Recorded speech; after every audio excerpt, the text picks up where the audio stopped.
What does that sound, you ask?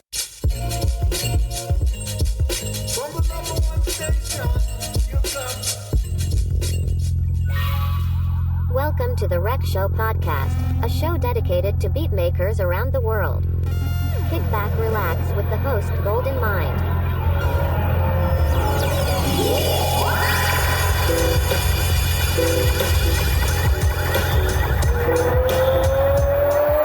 Ladies and gentlemen, this is the main event of the evening.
All right, check one thing. I'm in the garage.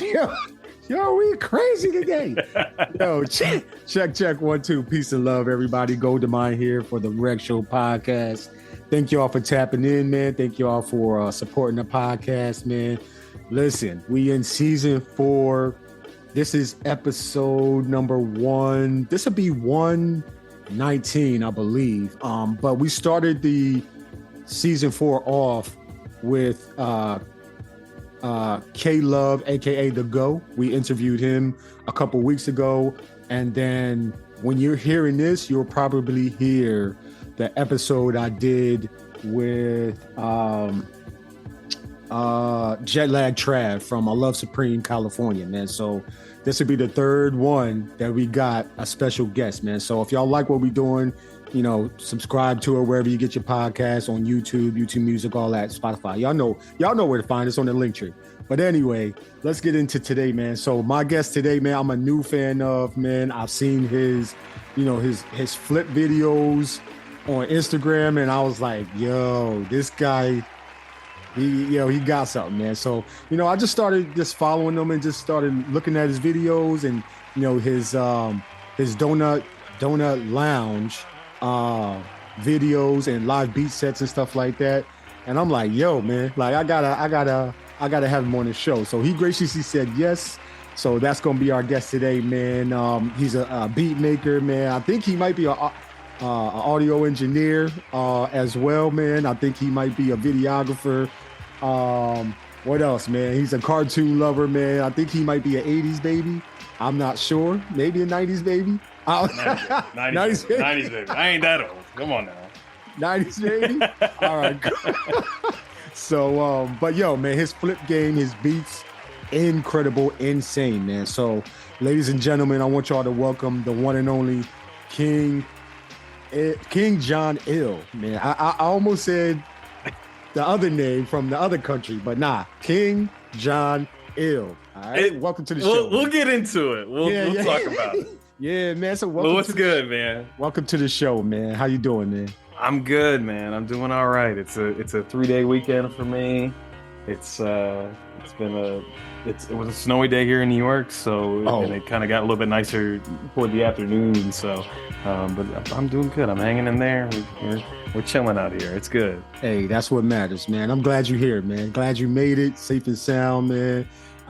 Everybody that's listening to this, make sure y'all listening to this safely. You know what I mean? Driving, flying, all skateboarding.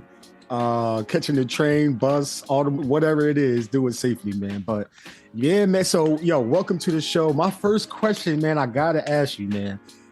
King John Ill, man. How did you come up with that name, man? Well, I can't take credit for it. So when I first was like starting out, I didn't really have like an idea of like a name.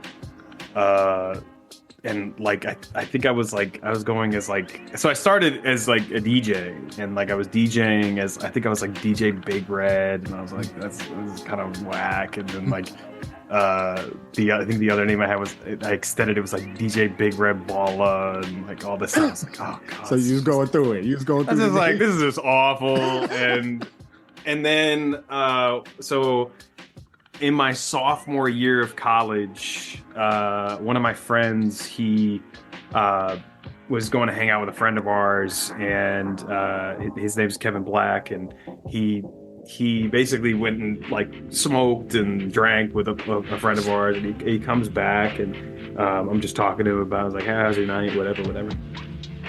And one of our friends, he starts talking about how like, yeah, his name is Alex Trophy, but we call him Trophy, and he's like, he says like, yeah, Trophy knows a lot about North and South Korean relations. And I was like, not really thinking of like what I was saying next. I was like, so which one of those is the King John Il guy? Mm-hmm. And he was like, you mean Kim Jong Il? And I was like, oh yeah, that. And then he had like the high epiphany of like, that should be your DJ name. That's it. So the way that I explain it, it's a tough explain at start, but to kind of explain it, like I use King as like, obviously like I've heard like artists use it, like King Kendrick and stuff like that. John being my actual name, and then Ill because I'm ill with the beats, but also Ill is the last 3 letters of my last name, which is Merrill. So. Oh wow, man, crazy story, man. Hey, great epiphany, man. That's all the credit to Kevin Black. Shout out to Kevin Black. Shout out to Kevin Black, man. Like, oh shit, that's it. That's the name. Wow, man. Oh, incredible origin for your name, man. So, all right, let's get into, man, just a little bit of your journey so far, man. From what I can find out so far, man, you've been putting out music for maybe 7 years, maybe more. So unless I'm off on that, but how did you even get into wanting to create music? Well, I mean, I started originally as a DJ, like, because I'd always been like enamored with like producing music and things like that, and wanted to get into doing it. Originally it was more like a hobby for me. Like I went to acting school and basically it was like the kind of thing to kind of get me away from the acting stuff when you're like kind of just like you're playing a character and kind of doing all these things and dropping into a character and getting out of it and all that. It was kind of just like a kind of therapy thing for me. But mostly I was just DJing. And it wasn't until I graduated and that's when I started to put out like actual music, and it was awful. Those projects are not online anymore, so if anyone has it, you have a grail.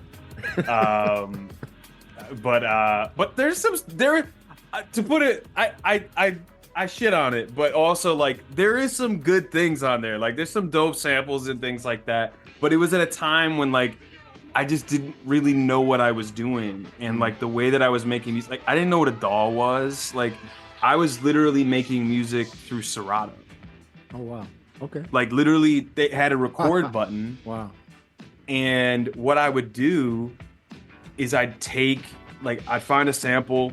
I had this like Newmark Mix Track Pro, like DJ controller. It was like it was like made out of plastic. Like what like kids are getting now, because like I know kids can get like DJ like Fisher Price things. Yeah, I now. seen that. Yeah. That's how that shit was built. Wow. And now obviously, you know, things are like technology's changed, but like it had 3 cues on it so I could chop, and then I would take a sample, chop it up the way that I needed to.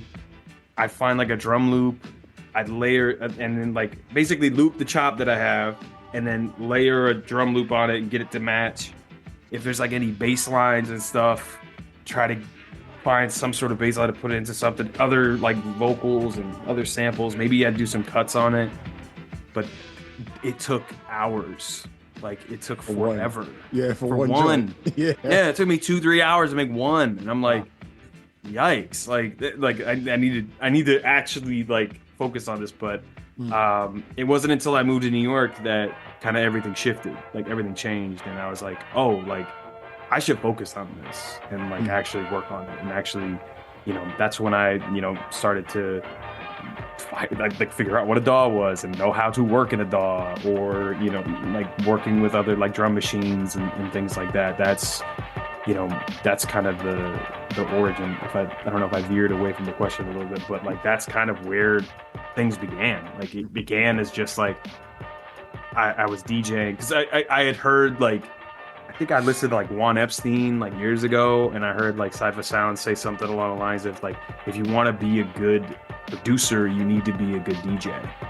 And I was like, okay, so like I guess I need to buy DJ equipment and get to know this. Which, I mean, it's helpful. There are certain things that are really, really helpful for that I am very grateful to have gotten into that. And I can still do it and pick it up. Like I still have a controller over here. I have like a nice Pioneer DJSX2 that is still kicking around and still works. But yeah, like that's basically the kind of way that I kind of veered into it. It just was like therapy, and then like once I moved to New York, it just felt like, oh, like let me focus on this and actually work on it and get deeper into it. Yeah, that aha moment. Yeah. Who were you around when you were going through this transition of, you know, like you're in your, you know, your day, you're being an actor, you're trying to become an actor, you're going to acting classes, but then you're learning about music production. Like, who were you around that was kind of like helping you to where you know where you are right now? I mean, there wasn't really anybody that I was around. Like I was around my friends, like that, like, you know, I mentioned Kevin. Like Kevin was, you know, is a hip hop head and was really into music and stuff like that. And that was somebody that I could like kind of show ideas and things like that to. But honestly, it was just like a lot of trial and error. Like again, like doing things through Serato. Like that's like the complete wrong way of doing it. Like, like I had to like kind of morph myself into like trying to find more information. Like YouTube was one of those outlets. Yeah. You know, I remember at a time like there was a guy that kind of showed me. This is like the first time I was introduced to an SP, and it was back when I was in like community college, and this guy named Dennis, he was a Beatmaker, and he like let me pull up and kind of showed me like his setup and things like that, and I saw like the SP for the first time, and it just like to me at that moment it looked like, oh, this is like a rhythmic, like I don't know what this is. And then as years kind of progressed where I'm at now I know how to kind of work. Like I've got a 404SX and a like the Mark II and things like that I utilize a lot. But I mean, basically it was a lot of just like, you know, me finding it for myself and doing a lot of this like kind of alone in a way. And trying to learn and try to learn things and I would say over the past like maybe like 2 or 3 years, like as I've connected with like more producers and things like that, like especially like in the collective of people that are here in New York, like that's been also very helpful to learn from them, you know, and like seeing certain things and like, you know, not in the sense of like it make it sound like it's like binding ideas and stuff, but like it's a collective of people that like want to see you succeed and share information, you know. And like it's not like it doesn't feel like gatekeeper shit, like, you know, which I feel like that's something that in music is so riddled all over the place. So, but yeah, I would say like to start, it really was just me. Like it was just like I'm trying to figure this out, and that's where like Ill Flips came from, was because not working with many artists and things like that. Like I could take these acapellas and try to see like, okay, like it could give me a gauge of like, okay, is this gonna work if an artist wants to use it? Like, can a rapper rap on it? Can a singer sing on it? Like, that was something that birthed out of that time within myself, and you know, and now it's things that, you know, I have a catalog of things that I end up playing and still making, and you know, now it's as I've kind of like dug into kind of the collective of producers here in New York, also like other places too, like, you know, shouts to like there's a few producers that I've met through that have come up through here, like there's some people up in Canada that are really dope. One of my favorite producers, Magnus Andretti, who you should get on this show. He is from Baltimore. Bro is like my favorite producer, like of all time. Like he's dude is a monster. But yeah, it's ultimately just, you know, it started as that, and now it's like I've started to kind of work with more artists and work with more producers and try to get my stuff out there and be heard.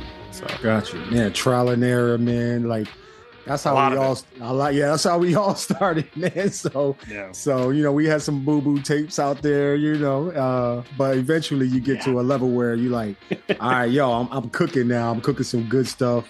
Boom, I can let other people hear it and vibe with it and perform with it and stuff like that. I'm gonna take you back real quick, because I want people to kind of like just get a gauge on where you came from to where you are right now. So like when you were growing up in the house, you know, you being around, whether you have brothers and sisters, cousins, aunts, uncles, grandparents, whatever, who was playing the music in the house, and then what types of music were you listening to that still hits you to this day? Right. I mean, I'm originally from New York. I was born in upstate New York in Albany area, and I lived there for like the first 13 years of my life. And I mean, ultimately, musically, it all came from my mother. Like she listened to like everything. Like it would be like Sting and the Police, and then Anita Baker, and then it would be like she'd be listening to like U2 and Luther Vandross, or, you know, it just was like such a crazy array of music that she would listen to, where my father wasn't the same. Like the way that my father listens to music is that it's kind of just like in the background. I know there's things that he likes, but it's, if you asked him the question of what's your favorite album of all time, couldn't give me an answer. Oh, what's your favorite artist of all time? Oh no, I couldn't give me.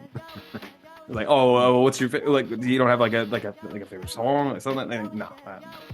Like, there's certain things that I know that he likes, that I know that he fucks with, but like, he was never that, like, the musical resource wasn't coming from him.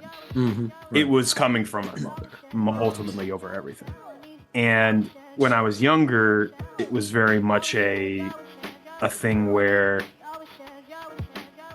with me, so my sister is a year older than me, and as a kid, it was very much like of a follower kind of mentality that I had as a kid, because I was like trying to find friends and was like, oh, if I like NSYNC or Backstreet Boys, they'll fucking love me, right? Like they'll like me or whatever.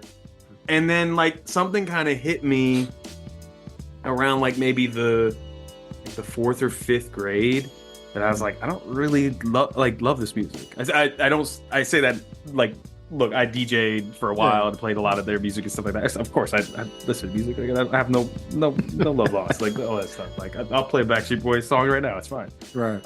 But it wasn't until then that like I started searching and like trying to find like, well, what is it that I like and that I'm into? And that's when like, you know, I'm just like kind of scooting through the radio, had like a General Electric like radio that was like, it had like these like fake wood panels and shit on it. And, and it was like and I remember just kind of, I think it was 96.3 was the station in Albany.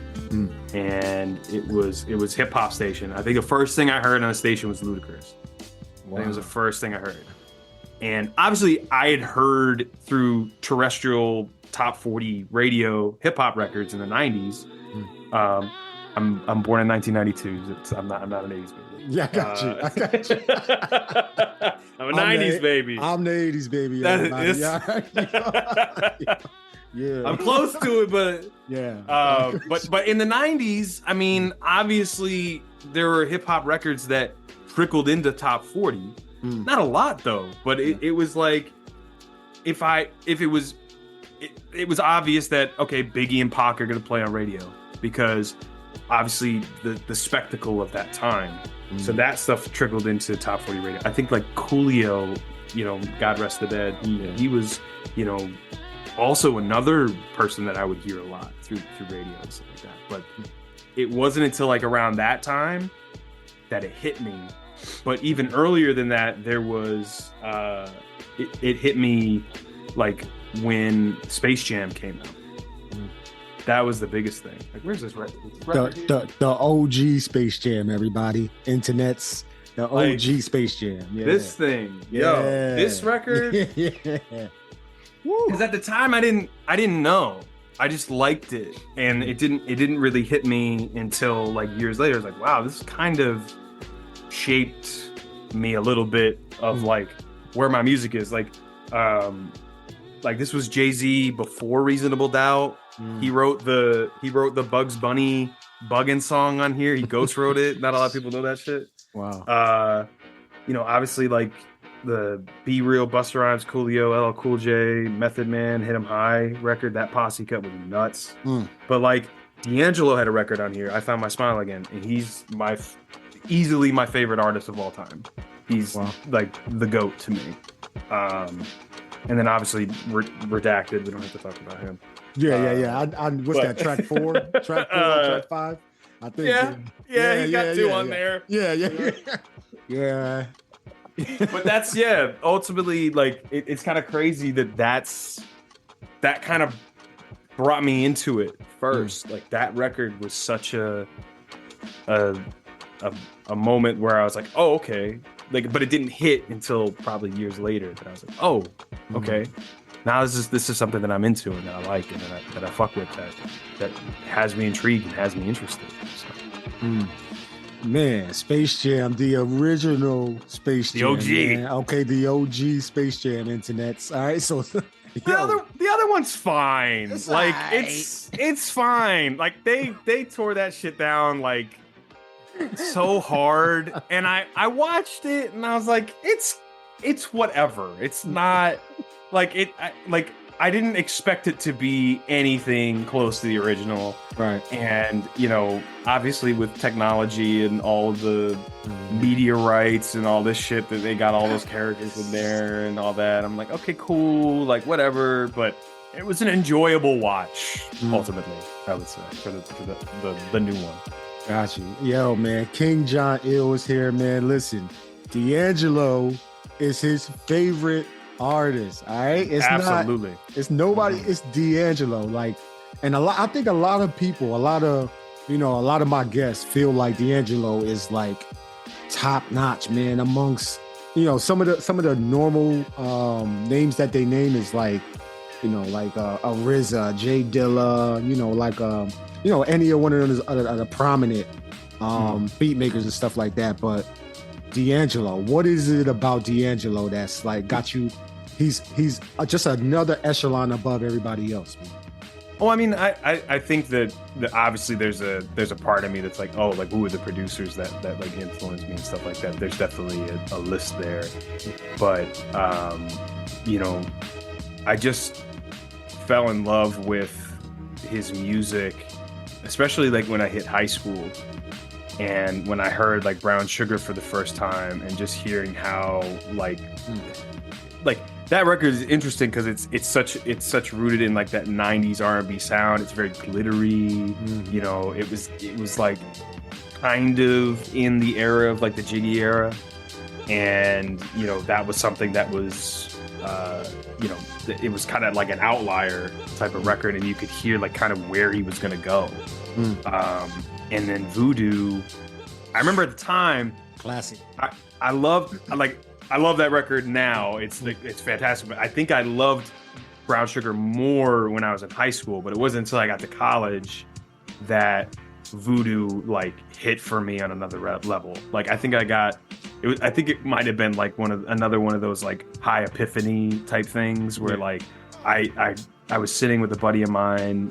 His name is Matt Phillips. He's an artist in North Carolina. To show my trajectory. Like I lived in New York for the first 13 years of my life. Moved to North Carolina when I was in about the 8th grade.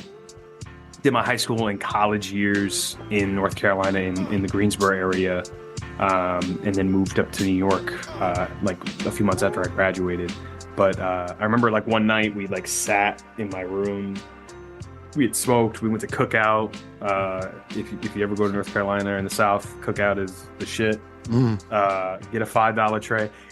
I went down recently. It's more expensive now, which is stupid. Yeah. All the prices is going up now. Yeah, everything's getting inflated now. Yeah. But I remember I sat in the room and I listened to it, and it was just like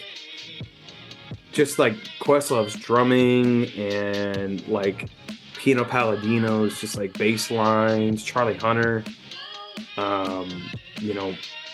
D'Angelo just being such a like just kind of like the way that record was made, especially where it's like, oh, I'm taking like they're playing like Earth, Wind and Fire records, or Jimi Hendrix records, or Gang Starr and stuff like that, and they were building songs off of just like covering people. And I thought that was such a wild thing, and obviously Dilla had a huge influence on that.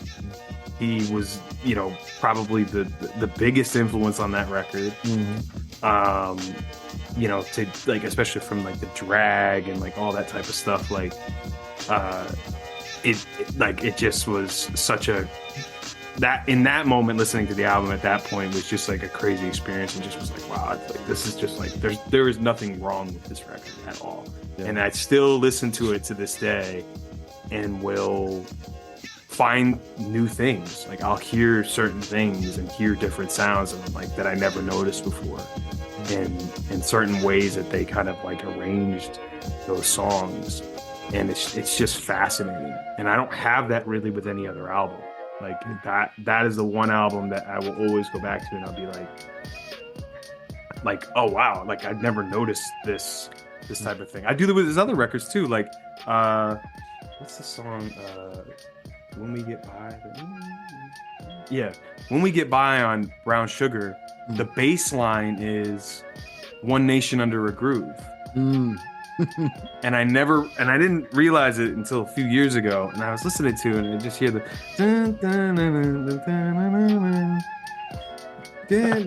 just for the funk of it, and I'm like, wow. I'm like, that's fucking nuts. Wow. Dude is, I mean, like, honestly, like he's so, like, it's just like the mystery of him and like all this stuff. I saw him in concert years ago in Atlanta when Black Messiah came out, and it just absolutely floored me. I'll out myself. I cried afterwards because I was just like, I was just so blown away by it. And just to see him like years later, just like coming out and doing these songs, and you know, I don't give a shit about the whole like, oh, he got fat and da, da, da, da. Yeah, like he's not cut like the Untitled. I'm like, I don't give a shit about that. I care about the music. Right. But he like, it just was. I could talk about him for like. This is how long is this? Do we just want to talk about D'Angelo? I can just D'Angelo. That's what I can do. We got to talk. Hey, listen, man. He's a big influence, man, on a lot of us. Like, and the great thing about music is there's somebody that's brand new that's gonna pick it up, press play today, and become a new fan today, and then follow and go back in the discography and start listening to that music and buy the albums, and you know what I mean? So that's, man, it's an incredible, man. Like, I know a lot of us beat makers, you know, we want to sell beats and we want to sell, you know, CDs and albums and stuff like that. But hey, one person getting your joint and then another, you know what I mean? It's just a stacking, man. That's how it happens, man. Like, so like the same thing for D'Angelo, man. Like we all, you know, my mom was playing D'Angelo and then I came up on D'Angelo. So I'm like, I have never seen him live. So I can imagine, like, I'll be a little emotional, yo. I might be a little. He is unbelievable. And like to have like not having toured in like at that point in like 13, 14 years, it just was like jaw dropping. And just to see him having fun, you know, like the band that he put together is like unbelievable. Like he, you know, had Pino Palladino and, you know, Chris Daddy Dave on drums and like all that. Like, I can't remember her name right now, but she wrote a lot of the songs on Black Messiah with him. She was like a backup singer for like Parliament Funkadelic for a while. But she was always fantastic during the show, and it just was like 2 hours of him just like jamming, like doing these like elongated like jams of these songs that we know, like him doing like a 15-minute version of like Left and Right, and it's just like what, like it's so nuts. And like even the end of the show where he did Untitled, which I think like when he started touring again, like he was kind of fighting it, like he didn't really want to perform it. He did it in a way that I thought was so beautiful, where it's just him on the roads and then everybody's playing their parts and things like that, and then it was like literally a 10-15 minute rendition of it, and like everyone has their own part, and then they just start like leaving the stage.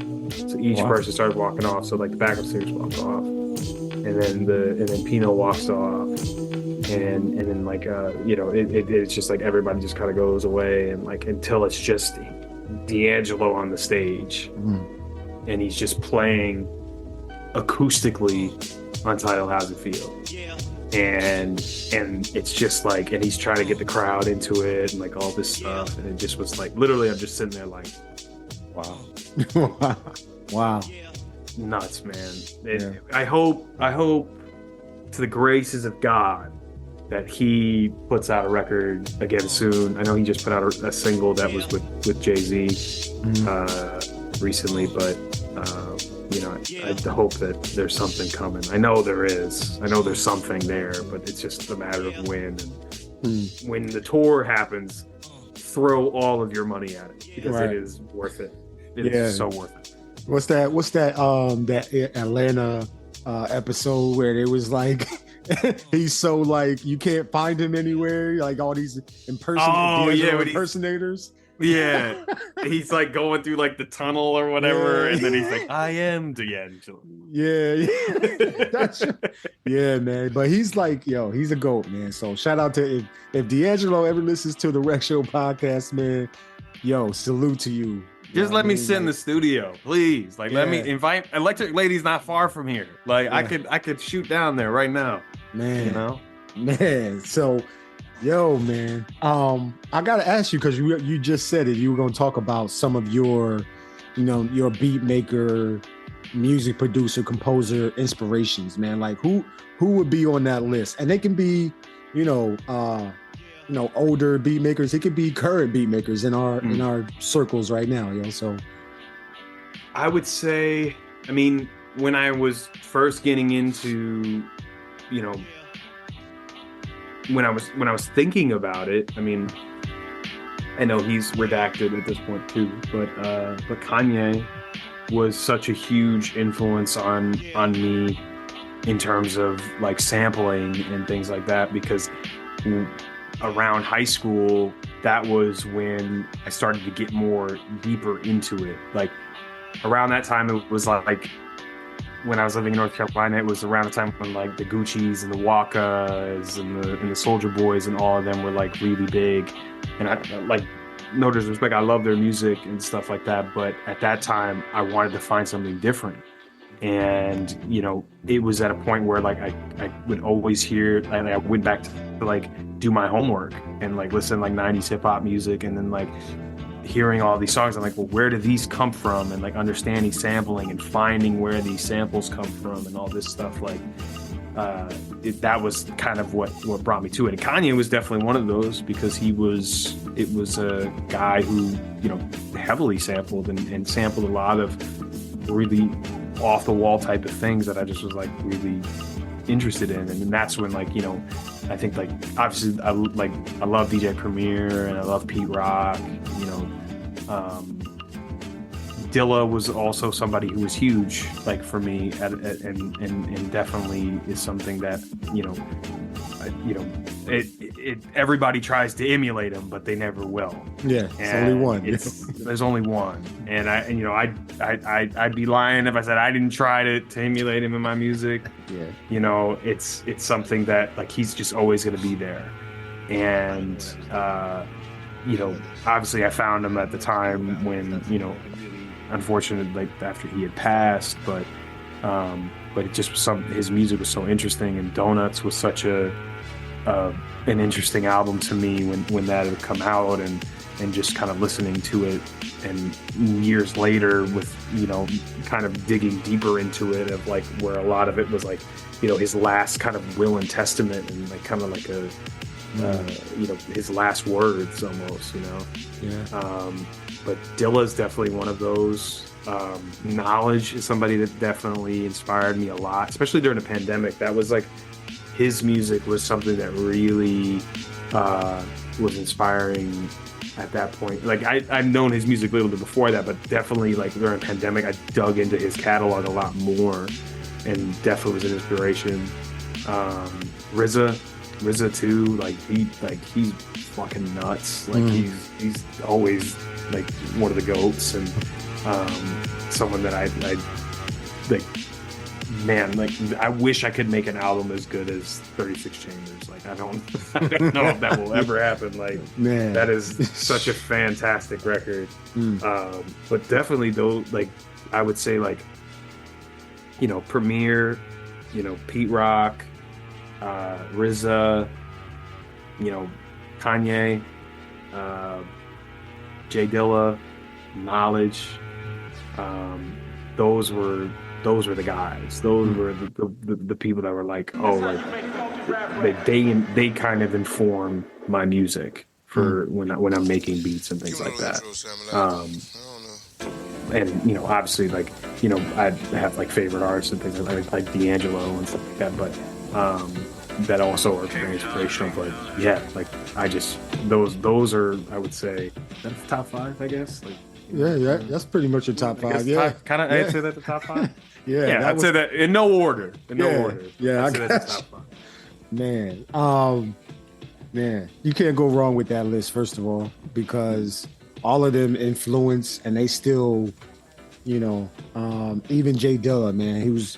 I don't like to say rest in peace, because let's keep it honest, man. He's still living. Like his music still lives, like his image still lives, like he's still going around this world right now. Like, so it's just, maybe his physical form's not here, but still, he's still living, man. So everybody knows it's Dilla month. So shout out to everybody putting out them Dilla mixes and, everything like that. I got him right over here. I'm standing on one of these Oh Books right yeah, here. yeah, You yeah. Donuts, man. With the is that the SP? Is that the 1200 in his hand? He's got a so there's like a it's actually the I think it's like his MPC like Oh yeah, the 3000. yeah. That might be the 3000. He because he Yeah. has that one in the Smithsonian. Yeah. So Yeah. yeah, I need to go to that. I want to see that. yeah, That'd be yeah. nuts. Next time I go home to Jersey, man. I'm gonna head there because I think it's in Washington. Yeah, DC. Yeah, DC.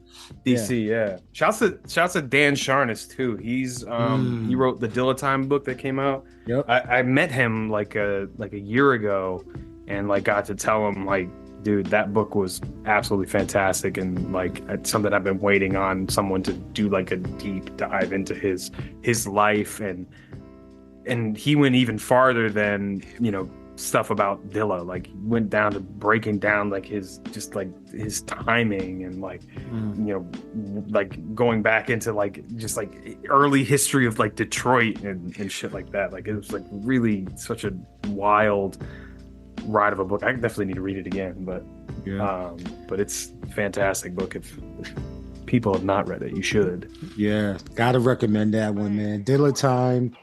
I think that's the life and music of hip hop's I can read it. hip hop's music producer. Something I can't remember the whole title, but Dilla Time: The Life and Afterlife of J Dilla, the hip hop producer who reinvented rhythm. yeah. That's a dope. Matter of fact, I'm gonna link it in the description to show everybody so y'all can just go ahead and tap into that, man. But man, let's keep it moving, man. Let's talk about your before we start talking about a few of your albums that, you know, just really made me a fan of you and your works. What is when you go digging for music? And I'm not sure if you YouTube dig. I'm not sure if you actually go to the vinyl. I think I seen you mention A1 Records and some other record stores in the New York area. What is that process like for you when you go digging for records? So, I mean, lately it's been a lot of YouTube. Like it's something that, you know, because it's just such a kind of easier, accessible kind of thing to kind of dig through the crates and find like different channels and things like that. Just because also like just vinyl is just very expensive right now. Yeah. So that's also kind of difficult, but you know, there's a lot of great spots in New York that like A1, Superior Elevation, Blue Sun, trying to think of there's like another one that I'm freaking off the top of my head that I really, really love. Human Head, I think that they're still operating. I think they moved out of a spot that they were in. They are also really dope and have like a lot of like Brazilian and like more international type records and stuff. But anytime I go dig, like it's kind of just, you know, obviously like kind of like reading through some notes and seeing who plays on what and if it just kind of looks cool, like sometimes I just take a shot in the dark. Sometimes I'll sift through the dollar bins. They fuck up your needle probably because of how bad they are. Yeah. But like, you know, I'll go through that. I'd say like another person who really was in that.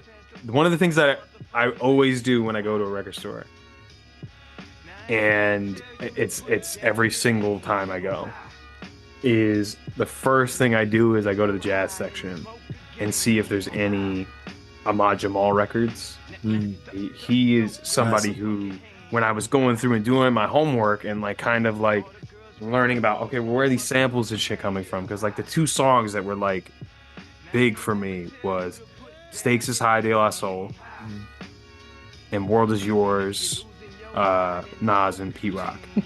And they're all, and both of them sample Ma Jamal records, and they are like and when I heard them, like the actual source for the first time, I just was like blown away. And then every single time I go to a record store, I'd like go to that section and see like, do they have something that I don't have? And like I have like a whole dedicated like cubby of records here that's just his records, and that's it. Wow. But like that's the one thing when I go in the record store. But like everything else is just like I could be there for like an hour, just like kind of sifting through things.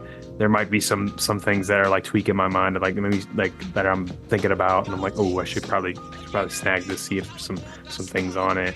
But you know, honestly, a lot of it's been, you know, YouTube. It could be, you know, going through like sample library things, like or like a drum broker is something that I've gone through before to find like compositions and things like that. You know, it's and who sampled or not who sampled, what's it called, tracklib. Oh yeah. Yeah, like tracklib is something that that I've used before too, and have tried to find some things. I think their catalog's gotten a little bit better from when I had first kind of like forayed into it, but like, yeah, basically it's you know, when it's like, if I have the special moment to go out and go digging and go record shopping, a lot of times I take that moment whenever I travel. Like if I'm leaving the city and I go back to like North Carolina, or you know, I think when I was in like Asheville like recently, and was like going through records and stuff like that with my family, and me and my cousin Molly, we went to one of these spots that was in the Asheville area, and just was like digging through some stuff and found some stuff that I was just like, all right, like this, I need this, I need that, and like breaking the bank. But basically, it's just basically kind of just off a feeling, like whenever I go record shopping. But also like, because of how, you know, vinyl has been, it's such an expensive thing now. Even used records are kind of the same way. You know, that YouTube, man, it's very helpful. For real. You know how many, very helpful for digging. That's it. Man, you know how many man, I have so many like watch later sample libraries in my profile. Like there's so many. And then we got Spotify, you know what I mean? We got like Apple Meet, like, yo, if you can't find samples in today's age, man, like from all over the world, you bugging out, man. And it could be from anywhere. Like even like I learned this from Ninth Wonder. Like Ninth Wonder, I would listen to a lot of beats of his, and he would be sampling a lot of like modern stuff too, like stuff that like not like completely like biting it and just like, oh, I just found a loop and I'm just gonna play it, like whatnot. But like I've heard him flip like things from like Kendrick records and stuff like that, and I'm like, what? Like, how did you even think of this? And then like oh, I was listening to a beat of his today. I had to go to the post office this morning, and like he sampled the Second Childhood record that Nas has, and made it like this bouncy fucking like what? Oh my god. And it was like Third Child Boogie or something like that. I think that's what it's called. But like I was just listening to it on my walk. It was like snowing outside. I was like, God, this shit is nuts. Like that, his like just even in the like, not like shying away from modern stuff too. Like I've said, like I remember I heard like a Maggie Rogers record, and there's a EP of music that I worked with a friend of mine. He's an R&B artist. He's also a Broadway singer. I don't know if we'll. There it is. Yes. Wow. I heard this shit. I was like, wow. I was like, are you kidding? Wow. I didn't know that. Wow. Yeah. You blow my mind right now, man. Wow. To take samples and like find it, like even a sample that people know, to find something new with it. Everybody, you know, right there. Yeah. Like it's something that I've also been trying to do, because it's good.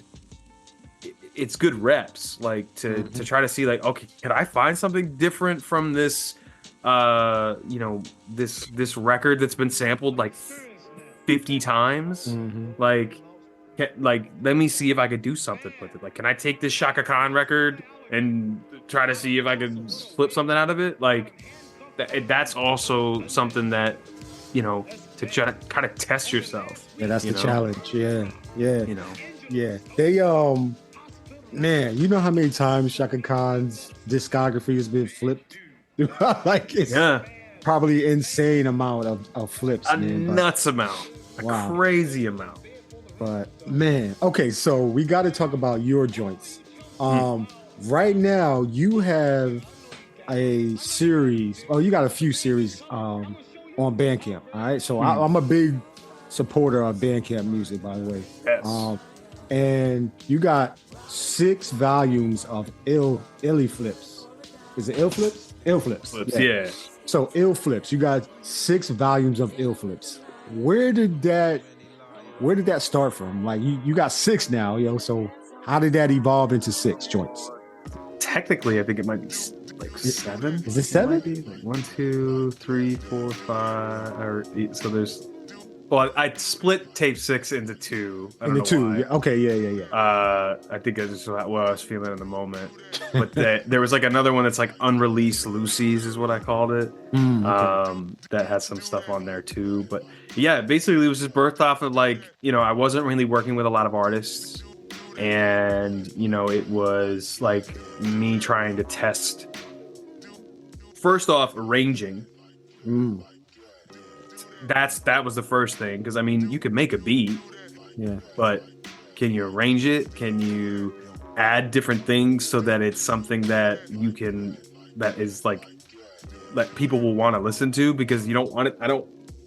You don't want it to be repetitive, right? Like, you want to have different things in it, variations, variations and all that. So ear candy, all that stuff. Little things here and there, and that's kind of where I was like, okay, I felt comfortable with these remixes that I had in the can, and I was like, you know what, I'm gonna put this out, and then ever since I was like, you know what, I'm just gonna keep, as I collect songs and make more remixes, I'm just gonna continue to do it. I'm sitting on 2 right now that I hope maybe tape 7 will come out in March, and then the other one I'm kind of still building off of it right now at the moment, but hopefully that will come out at some point this year.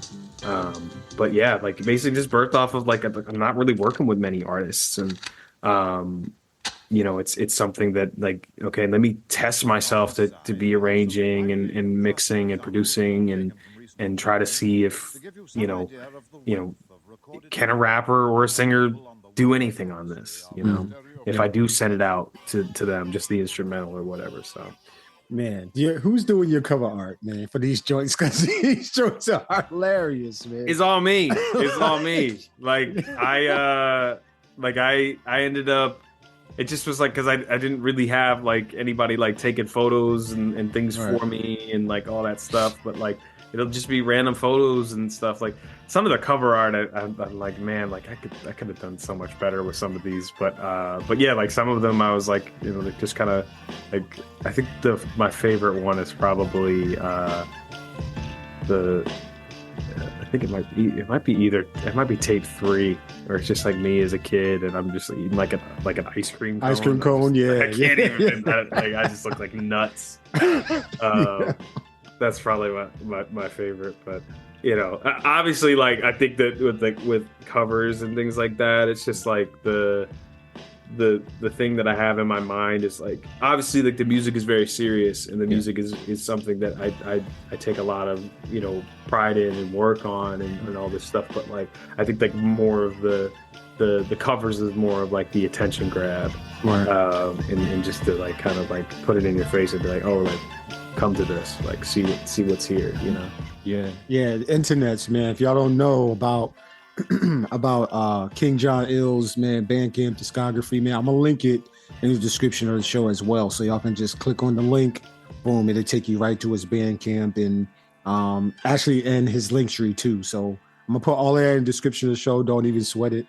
But man, like out of all 6 volumes, man, you know what? It's hard to pick just because your sample selection, the way you chop them, the drums, the vocal joints you put in there, man, and then it's bruh, like yo, like I can't even pick. I like all of them, man. But speaking of cover art, the attention grabber, man, you got an album called Farts.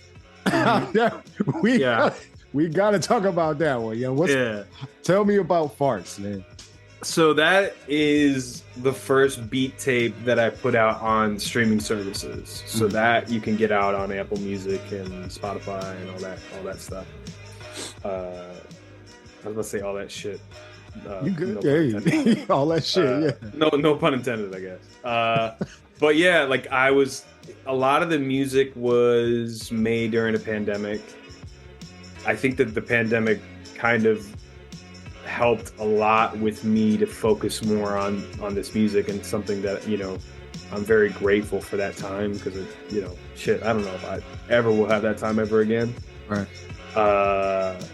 We'll see in November. I got you. I got you. Yeah. Let's not bring the podcast down. Gosh.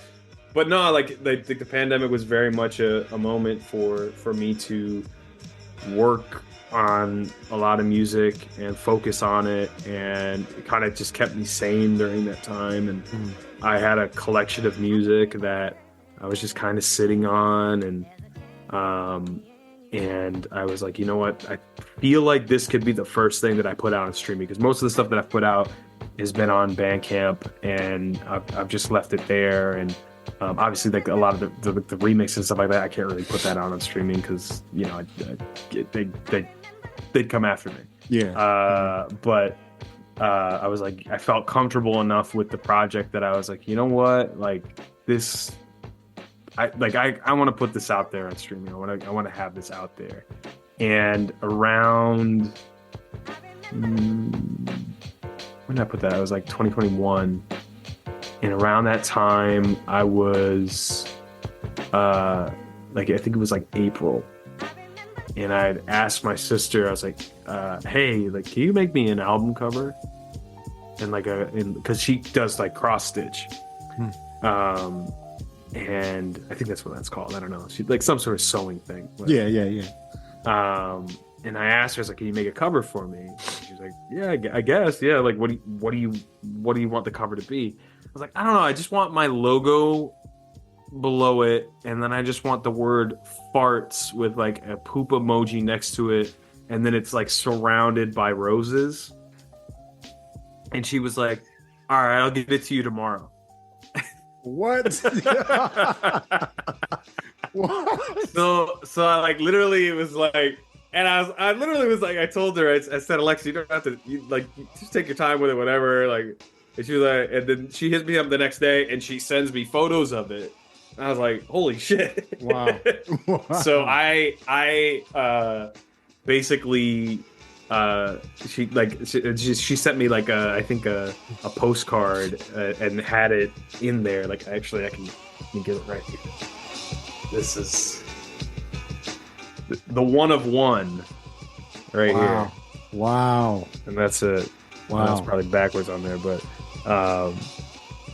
maybe if I ever make it's clear tapes and stuff like that, wow, like that's crazy. That'll be the one of one that's there. But yeah, like it just was like it could be like a cool kind of attention grab type shit. And then I just kind of went through, collected a lot of the beats and sequenced it in the way that I want it. Like, that's the thing that I like come back to, like where DJing was very helpful to me, where sequencing was something that I attest that to DJing, because as a DJ, like knowing BPM matching and, you know, knowing keys and things like that, you know, I don't know music theory. I don't really, you know, I didn't go to school to learn music, and like I couldn't play a song for you on a piano right now.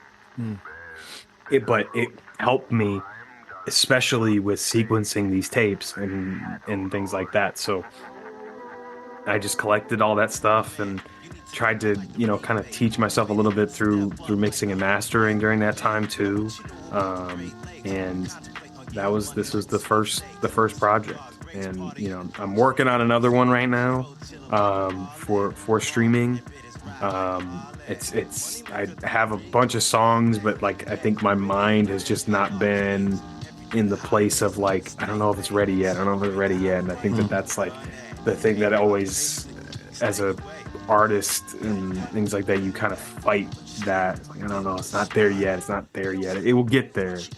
But I feel like it's in a lot better place than it was, and I think there's a lot of beats that I've been playing out through shows that has been getting good reaction, and I think that we're getting close to the next one. I don't really know what the title is going to be. I don't know what the cover is going to be. I don't know if it'll be as nuts as this, but maybe in the moment once I get close to finishing the record, I'll have a better idea of what that will be like and all that. But definitely this one is something that I hold close to the heart for sure, because it's like the first thing I put on streaming and put out there, and I felt like this was good enough where like, okay, let's get this to the people. So man, everybody, if y'all haven't listened to Parts, you got to listen to it, man. I think it's 14 tracks, 18 minutes of just pure dope music, man. Like, for real. So just check it out, man. I guarantee y'all going to be following, King John Ill. All right? Yo, yes, everybody, King John Ill, all right? On socials. But we'll ask that later. But I got to ask you, man, like, if you ever come out with the physicals for these, or even just go ahead and put them on a thumb drive and then sell the thumb drive. Yo, I'm your guy, man. I'm number one, man. I gotta get that, man. Because that's definitely something I'm trying to figure out too. Is get into to some more physical stuff. Like, I mean, I have a bunch of I have a 4-track tape like recorder that I utilize and run like sounds through it because it just adds like a different flavor, and and it's definitely something that's like I'd love to get some stuff on, like maybe on vinyl, maybe on cassettes are probably a little bit cheaper to press, but I just would love to have the physical thing out there for people to be like that. And I've also thought about kind of doing like a collection of the best of the Ill Flip stuff. So a lot of ideas that kind of come to mind, but definitely the physical realm for sure for this next streaming record. That's a promise. Like, that's definitely what I want to do for the next streaming record, but hopefully to get more into that world, that would be something that definitely needs to happen, I would say. Got you. Yeah, man. You'll definitely have so many. You probably sell out quick, man. Like, for real. That's how good your joints are, man. I ain't gonna toot my own horn. Well, pause. You know what I mean? but man, wow. Okay, yo. Next question. Next question. Okay, yeah, I gotta ask you about, because we're talking about DJing and shows and knowing BPMs and stuff like that. Like, you perform all over actually, but one of the shows that you did, which I'm a big supporter of, is Donut Lounge, right? So I'm not sure how many times you did Donut Lounge, but you definitely in there, man. And the crowd is just, man, they really vibing with you, man. So what was that experience like, doing Donut Lounge? And because I think World MC is the one that puts that on. Is that they're a part of that, and it's Armani, AR Immortal, who's MC, and Nicholas, who's also a part of that kind of sets all those shows up. And I would say, like, in terms of performance, like, I was like one of the big plans for when I was making the music was like I wanted to start performing and I wanted to play out my own music. It's kind of why I stepped away from DJing, because I was like I wanted to focus on my music. So so I remember like they had like Donut Lounge does like an open aux, so they'll have like people come out and play like 5 minutes and stuff like that, and I did it. I think this was in the end of 2022, and did the open aux. They really fucked with it. The crowd really loved it, and they had asked me back to do a show in February in the next year in 2023, and I was like, oh shit, hell yeah, let's do it. Because like I've been wanting to do more shows and put myself out there and try to get on more bills, and yeah, like it basically was a wild night. Like I know my links will be out there, but if you want to see the live show, I was able to get like a lot of footage from like I took like footage from like the Twitch stream that they had, and then kind of edited it all myself, where I took clips from people's like iPhones and things like crazy. that. That's crazy how you did that too. Yeah. And like edited and put like other like little things in between and all that, and it was such a crazy night, like really awesome night. Like that's the first time I met Magnus Andretti. He went on before me, and I was like, oh God, I gotta follow that. God damn. I was like, shit. God. I was like, so like he had like some Kendrick remix that he played, and I just was like, God damn, man, come on. But nah, like he is fantastic. But yeah, but basically like went out, did like 20 minutes, and it felt really good. And ever since then, like just been trying to get out there more. I just did a show recently with another producer. His name's Tom Yanks.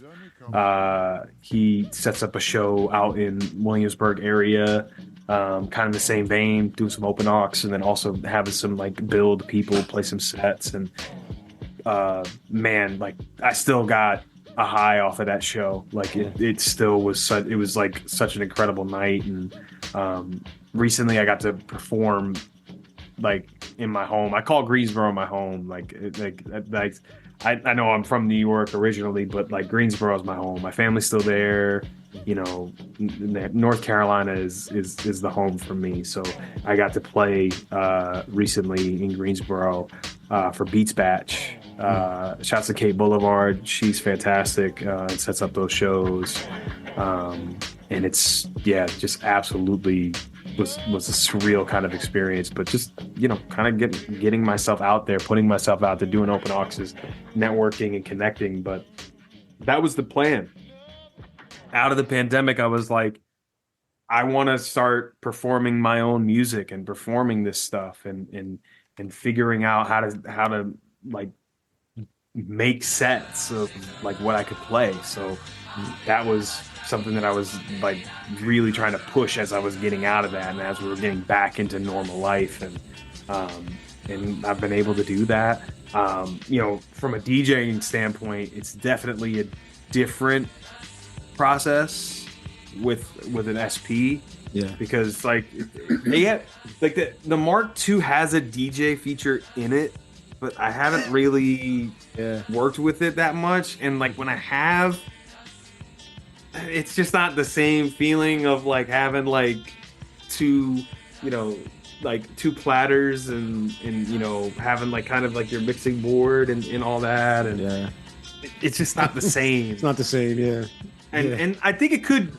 be better. I think that they could improve on it and shit like that. But it's a lot easier for me to just load it up into pads, know how I want to sequence it, know how to BPM match and things like that. And it's something that just is with the process, and the Mark II has been fucking phenomenal so far since it came out. So but that was the plan, man, just going out and doing these shows, and hopefully there's some more. Hopefully, I'll get back on the bill at Donut Lounge this year. I've been hitting them up to see if I can get back out there and do a show. But yeah, man, love all of them out there, and they have a show next weekend. This is like the first one for the year. Yep. And like I'm excited to go out there and support. And you know, there's some dope artists on there. Frank Passions, who's shouts at him. He was actually at the last show that I was doing out in Williamsburg, and he's a phenomenal producer. And he's doing a show, so definitely got to pull up and support him for sure. So. Yeah, man, the Donut Lounge, man. Armani with the bars too. I see you, Armani, yo. On the World MC channel, man. I see you, bro. Man. Okay, so as we round this joint out, man. You know, I always got to ask a very deep question. For you know some. You said we weren't getting deep. Just a little deep, you know. for the beat, some new, because we got some new beat makers coming into the fold right now. Right. And they're gonna, you know, come across, you know, the balancing challenge of balancing working or going to school, creating beats, and you know, having time with the family and stuff like that. So I gotta ask you, like, what's one of the challenges that you've had during your music journey that you've had to come to grips with, and then how did you overcome that challenge? I mean, the one thing I say is, like, don't get discouraged by the day job. Like, that's something I would say. Like, to put it honestly, like, look, I don't the music, like I want to live off of music. Like, I want to make money off of this and make this, you know, make some bread off of this, so that I haven't worked a day job. But I work a day job right now. Is that something that, you know, that I should be judged for? No, absolutely not. And I know that there's a lot of producers out there, maybe people that are starting and wanting to get into it, that, you know, that it's something that, like, there, but, like, you know, don't let that discourage you. Like, that's something that, you know, even in the moments where, like, you know, it's tough and it's hard, like, you're gonna find those times. You know, it's definitely, like, forcing yourself to kind of work on something, and if it's bad, okay, like, just save that shit, because there have been so many times that I've, like, made something and it might not sound good in the moment, like, oh, this is awful, and then I come back to it, like, maybe a year or two later, and I'm like, oh, okay, wait, I know how to fix this, and come back to it. There's been so many of those moments. Like, there are records, I think there's, like, a record on parts that I think that I remember when I made it, I was like, this is ass, this is awful, like what is this? What was and you I went back to it. Yeah. Like, what was I thinking? But then I went back to it, and I was like, oh, okay, wait a minute, I think I know how to make this work. And, you know, it's just keep pushing, keep moving. You know, it's not an easy road. Like, being an artist is never an easy road. I mean, look, I've been through it in so many different avenues. Like, I was, like, obviously, as I said, I went to acting school. You know, obviously, you know, I don't do that very much anymore. But, you know, it's not something that's left my body. Like, I still love it. But, like, my thought process changed. I got into production, but, you know, I knew when I came up here, when I was doing acting stuff, I knew it wasn't going to be easy. I knew it was going to be very difficult. Especially as an artist, like, it's not an easy road, but you got to find inspiration. You've got to, you know, fight through it and keep pushing. You know, even in those rough days, you know, there have been days that I'm like, I get off of work and I'm like, oh, this is just a dog shit day. But I come here in this space right here. This is where I work. I have my push to, like, I'm working on my SP. You know, maybe I'm digging through some records. Maybe it's just listening to records. You know, maybe I don't sample something or make something. Maybe there's something that intrigues me, but just something just to find little things that just, like, still working and still, like, work the muscle so it doesn't atrophy. I know I'm rambling a little bit to, No, you to good. the question, You're good. but I You're hope, good. but I think that, you know, it's always like, you know, if this is something that you love, fight for it, you know. And like, you know, I saw something the other day where it was like, would you still be making this shit if no one heard it? Yeah. You know? Yep. And I 100% would, you know. I mean, I know that there's like not a lot of people that listen to my music. I want everybody to hear my music, but you know, not everybody's gonna love it. Some people will, some people won't. But you know, as long as it's feeding you and feeding you, and you fuck with it and you love it, that's all that fucking matters at the end of the day. You know, people are gonna come, people are gonna find it. Yeah. Like me and my dad. Now you're making me get deep. Like, fuck, man. No, Yeah. so I'll say this. Me and my father, every Christmas, I don't know what started the tradition of this. There's 2 movies that we would watch. One of them, it's not a Christmas movie. It's called Field of Dreams. Okay. And it's a Kevin Costner movie. Yeah, like he builds a baseball field. If you build it, he will come.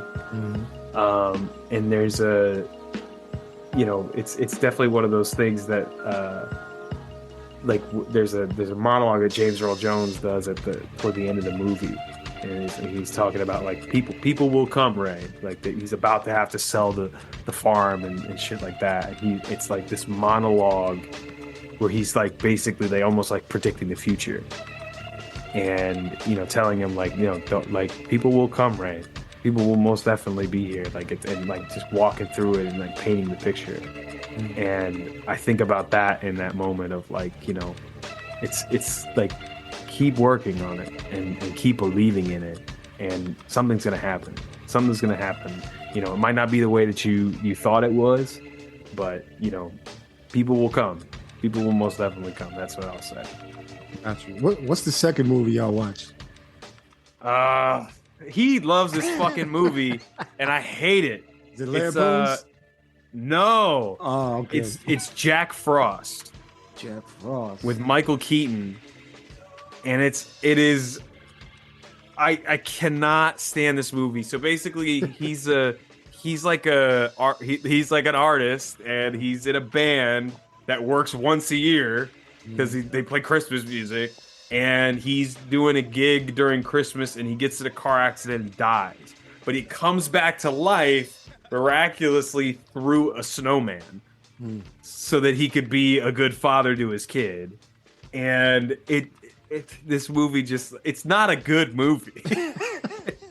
But my father loves it. Right. And I've had deep conversations with my father about this movie. And I just like it's just nothing that intrigues me about this film, and I cannot stand it at all. It's just not good. But every year it's like those 2 movies. It's Field of Dreams and it's Jack Frost. Jack Frost, man. Wow. Man. You'll remember the times when your dad liked corny movies, yo. So, yes. So it's all right, yo. So okay, King John L, man. Yes. What do you have coming up in 2023? 2024, man. Wow. 2024. In 2024, I know you were talking about some new releases for the ill flips and stuff like that, but do you have anything like set so far, or everything is just fluid right now? Yeah, everything's pretty fluid right now.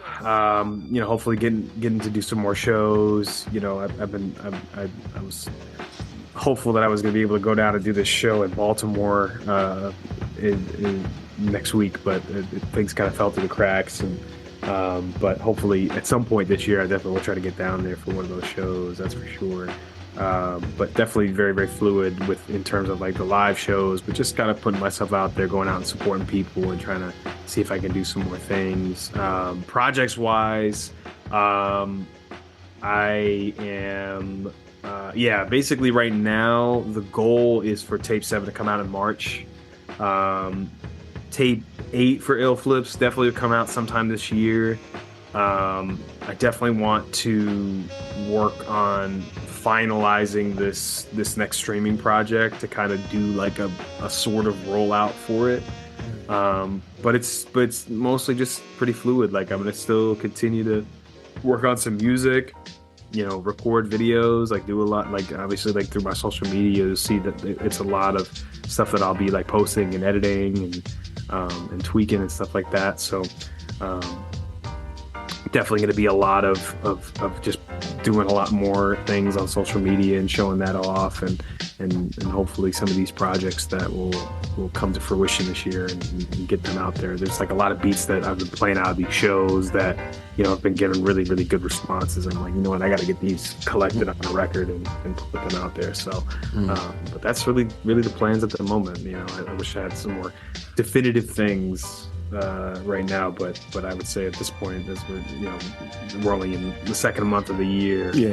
I did a show for a friend of mine, Jaleel. Shouts to Jaleel.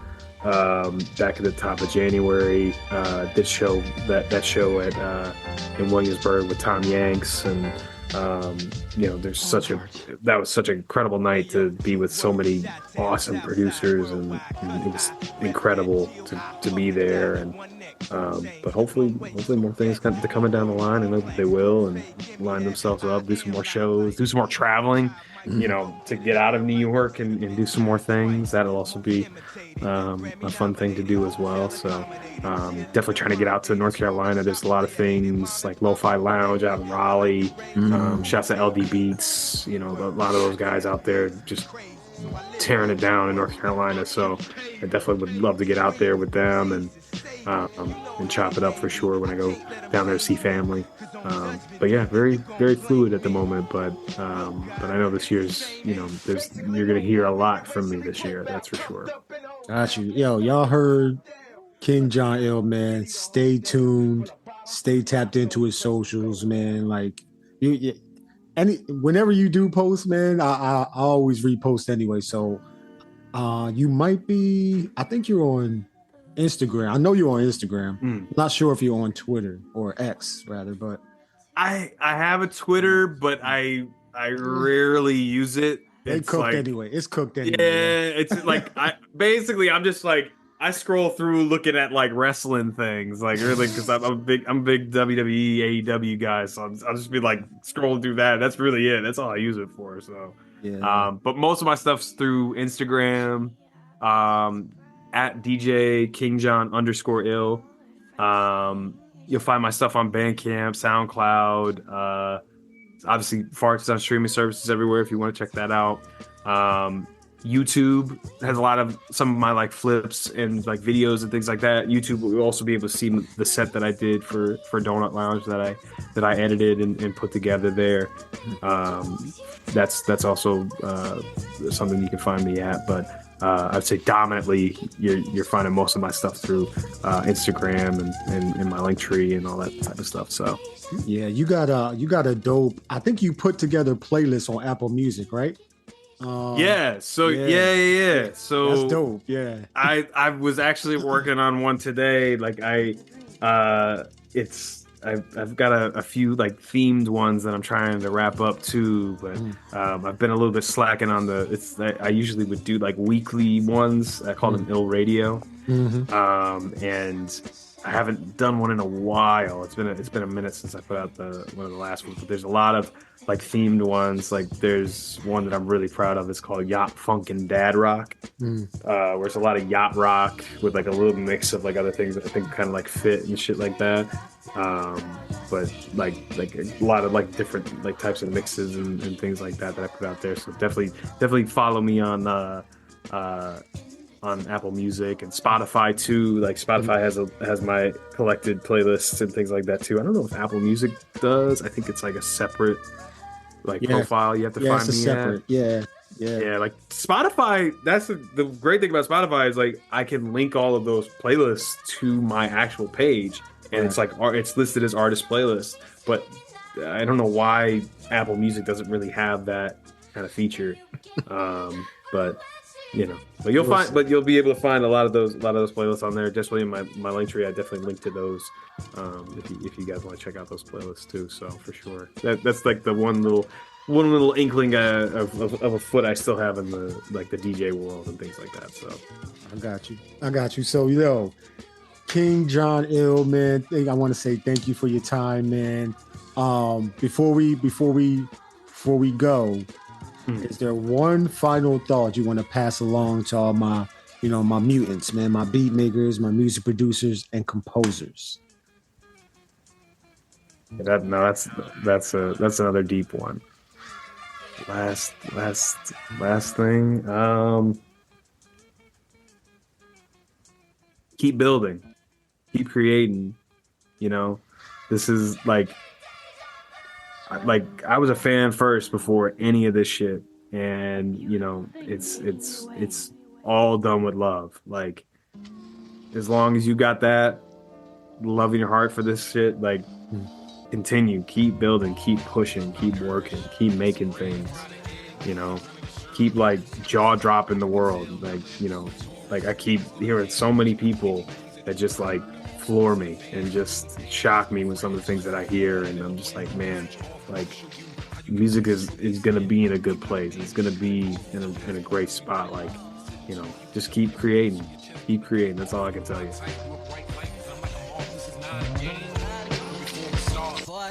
What's your name, girlfriend? What's your name? What's your name, girlfriend? What's your name? What's your name, girlfriend? What's your name? What's your name, girlfriend? What's your name? Yeah.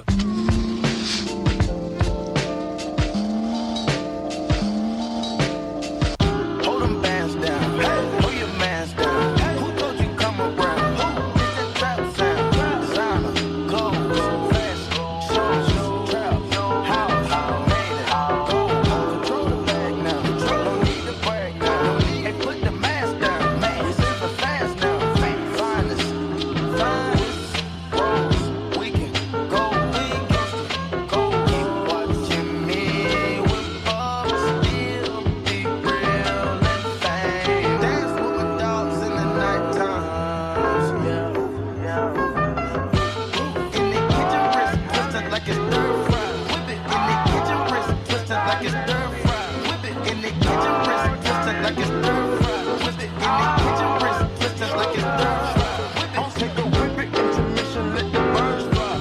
I get money, turn no vision through my third eye. Money, gun that skillet, watch me flip it like it's five guys. Flip it like a white people, check out the ceiling, look at the blue skies. I took a check, put this shit on my neck. I don't regret, I'm spending, I don't got a debt. Crawl for you ball, you can ball every week. All my dogs, I know wrong, you gon' ball when you free. Watching me with bubbles, still be real and fame. Dance with my dogs in the night times. In the kitchen, wrist twisted like it's stir fry. Whip it in the kitchen, wrist twisted like it's stir fry. Whip it in the kitchen, wrist twisted like it's stir fry. Whip it in the kitchen, wrist twisted like it's stir fry. Hold them bands down. Hey, hold your mans down. Who told you come around? Who? It's that trap sound. Designer, clothes, fast, shows, trap, house, made it, gold, control the bag now. Don't need to brag now. Hey, put the mask down. Man, it's super fast now. Finest, rose, we can go, keep watching me with bubbles, still be real and fame. Dance with my dogs in the night times. In the kitchen, wrist twisted like it's stir fry. Whip it in the kitchen, wrist twisted like it's stir fry. Whip it in the kitchen, wrist twisted like it's stir fry. Whip it in the kitchen, wrist twisted like it's stir fry.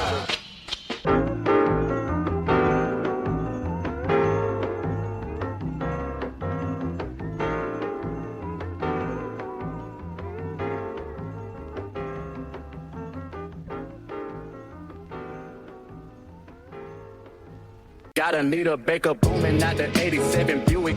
Stepping in some Pumas, but this Molly got me booted. Hanging with my money, talking to it like it's human. Nigga, play me like a square. I spin the block like it's a Rubik's. She frightened by my diamonds, how I'm shining. Stanley Kubrick. drip like Alex Mack. I spent them racks and turned to fluid. Pockets looking nauseous, blowing money like it's mucus. Told my nigga, get it loser, let's go shooting like it's clueless. Money talk like Iron Giant, need a hanger for these racks. The beef is crunch time, turn them niggas to a pack. Black and white diamonds, man, my wrist should be on black. On my bracelets and watches on my arms, I look like Jacks. Came up in Atlanta, me and mama had to struggle. Nerdy nigga, but I'm thuggin', it's the zone, 6 McLovin. I was down on Custer watching Martin while she suckin'. Get the wildin' out with cannons, bitch, we drumming. Choppers fertile, yeah, they bustin', yeah. Fuck around and find out, fuck around and find out, fuck around and find out, fuck around and find out, fuck around and find out, fuck around and find out, fuck around and find out, fuck around. Yeah, I'm back up on my bullshit, them beans got me geeking, throwing money on these strippers like they chickens getting seasoned. I got bitches across the universe, I'm flipping like I'm Steven. Don't hit me with them Kegels, almost made me have a seizure. Nigga, run up if you wanna, chopper what I'm holding. 2 shots finna stop you while you talking like a colon. Face off with the gang, now your face is on some clothing. Hollows had that nigga fogging. Draco turned up to a model, hitting poses. Yeah, I can't never stop. Bitch, I can't quit. All my niggas from the gutter. Bitch, we with the shit. I've been out the pocket since a motherfucking jit. Raised my hand up in the class and told the teacher suck my dick. Fuck around and find out. Fuck around and find out. Fuck around and find out. Fuck around and find out. Fuck around and find out. Fuck around and find out. Fuck around and find out. These lights represent every living person on the planet.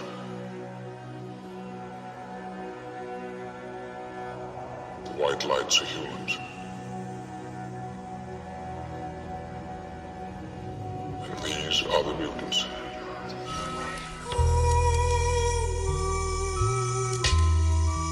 They tell like younger kids or other producers like that's cheating. You can't really be separate, but bro, like when it comes to this producing shit, you can do whatever you want.